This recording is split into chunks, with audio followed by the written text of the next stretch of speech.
Cornflakes created to stop masturbation. Is the death of cereal upon us? Is the death of cereal upon us? Cornflakes are one of the most popular breakfast cereals in the world, and for countless people it is an integral part of their morning routine. As I write this article, people around the world are pouring themselves a bowl of cornflakes, and as they chow down on that first delicious spoonful, all their minds are immediately cleansed of any impure thoughts. At least that was John Harvey Kellogg's original intention. Mr. Kellogg, the man who created cornflakes, produced the cereal in the late 19th century and marketed it as a healthy, ready-to-eat anti-masturbatory morning meal.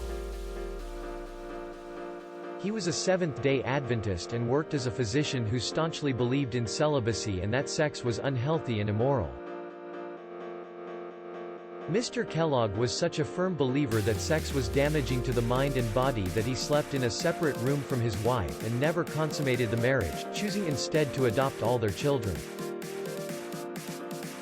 So if having sex with your wife was bad, then masturbation was just about as sinful as you could get. If illicit commerce of the sexes is a heinous sin, self-pollution is a crime doubly abominable, Mr. Kellogg wrote in his book Plain Facts for Old and Young. Embracing the natural history and hygiene of organic life, he listed some of the damaging symptoms of masturbating, including mood swings, bad posture, acne, epilepsy, palpitations, and a fondness for spicy food.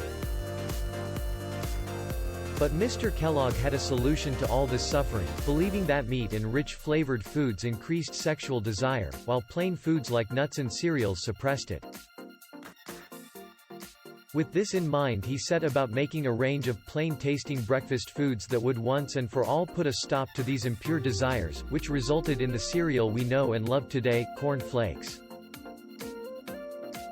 So if you have ever noticed that your thoughts are particularly wholesome while having your morning cereal, then you have Mr. Kellogg to thank.